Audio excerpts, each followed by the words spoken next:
बिस्मिल्लाहिर्रहमानिर्रहीम। अस्सलाम वालेकुम नाज़रीन, उम्मीद और दुआ करता हूँ कि आप लोग जहाँ जहाँ पर होंगे खैर आफियत से होंगे।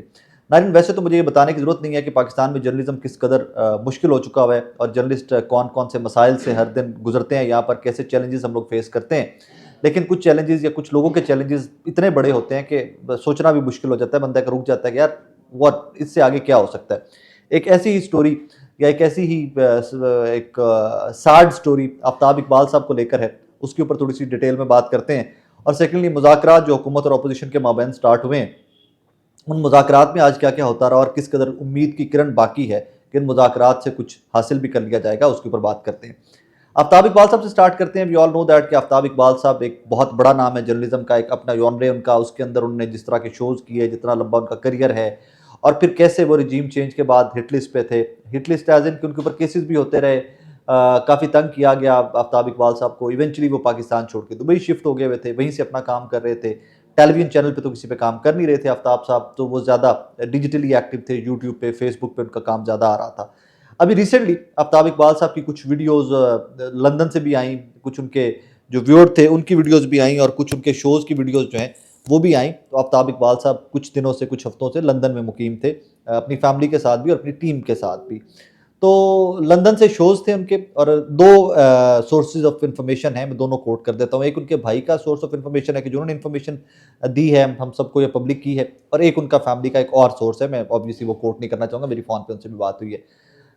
तो आफ्ताब इकबाल साहब लंदन में शोज़ कर रहे थे। शोज़ करने के बाद मेरी इन्फॉर्मेशन ये है कि उनकी एक साहबजादी बेटी की ग्रेजुएशन सेरेमनी भी थी बरतानिया में। फैमिली ने वो अटेंड की है, और उस अटेंड करने के बाद वो दुबई वापस आ रहे थे। और उसके बाद क्या कहानी होती है वो जुनैद इकबाल साहब के बकौल क्या और मेरी इन्फॉर्मेशन क्या है, वो सारी मैं आपके सामने रख देता हूँ। जुनैद इकबाल साहब लिखते हैं, My eldest brother Aftab Iqbal was detained at Dubai airport yesterday night and he is nowhere to be seen ever since। कि मेरे बड़े भाई, सबसे बड़े भाई आफ्ताब इकबाल साहब को दुबई एयरपोर्ट पर रोक लिया गया था, और उसके बाद उनका कोई अता पता नहीं है, वो कहाँ पर है। ये लिखा है जुनैद इकबाल साहब ने, आफ्ताब इकबाल साहब के भाई ने।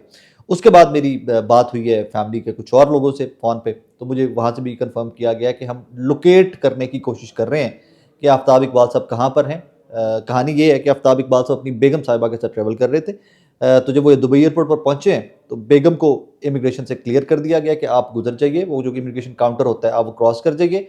और उनके क्रॉस करने के बाद आफ्ताब इकबाल साहब को डिटेन कर लिया गया है। ये फर्स्ट हैंड इन्फॉर्मेशन जो अभी तक मैं इकट्ठी कर सका हूँ वो ये है।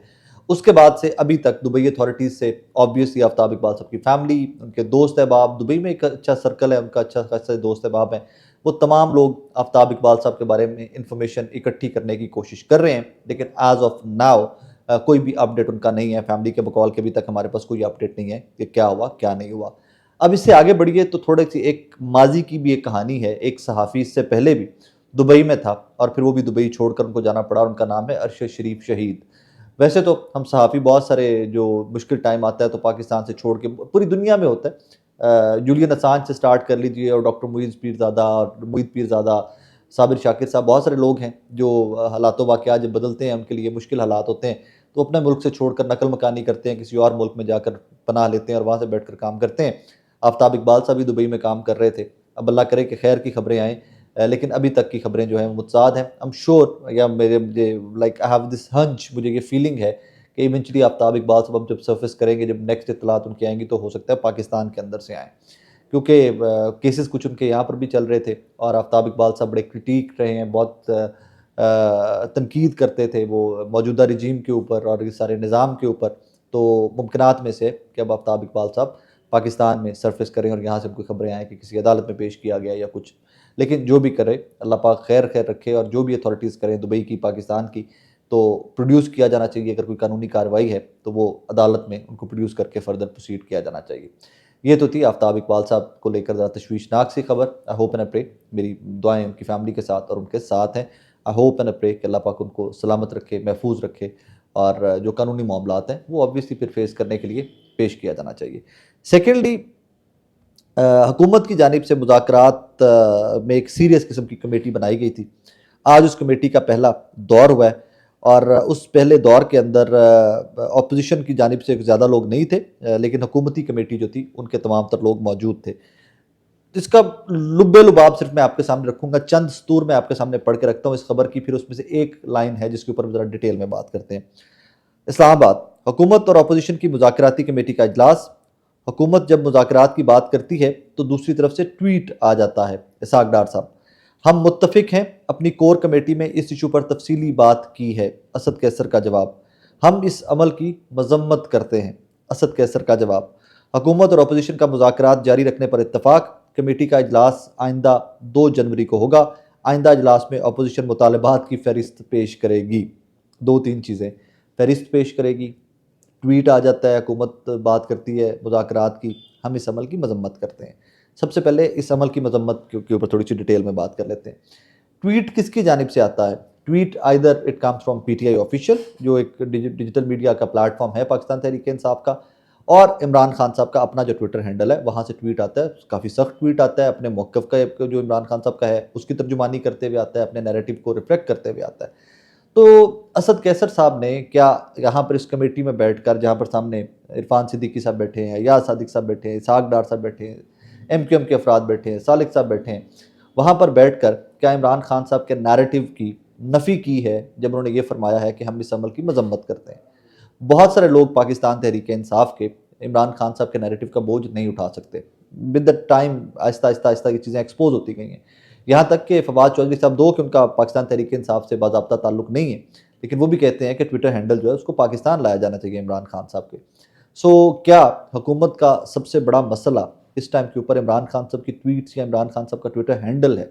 क्या उनको इससे बड़ा कोई और मसला नज़र नहीं आ रहा कि कितने हज़ारों नासी तो कितने सैकड़ों अफराद पाकिस्तान तहरीक इंसाफ के या एक सियासी जमात के जेलों के पीछे हैं और वो मसाइल नहीं है, और फिर जिसके नाम के ऊपर इन लोगों ने वोट लिए हुए हैं उसी के बयानिए से राह फरार इख्तियार करते हुए ये फरमा रहे हैं असद कैसर साहब कि हम इस अमल की मजम्मत करते हैं। So are you trying to say कि पाकिस्तान तहरीक इंसाफ इमरान खान साहब या पीटीआई ऑफिशियल के ट्विटर हैंडल से होने वाले ट्वीट्स को ओन नहीं करता? Are they trying to say that?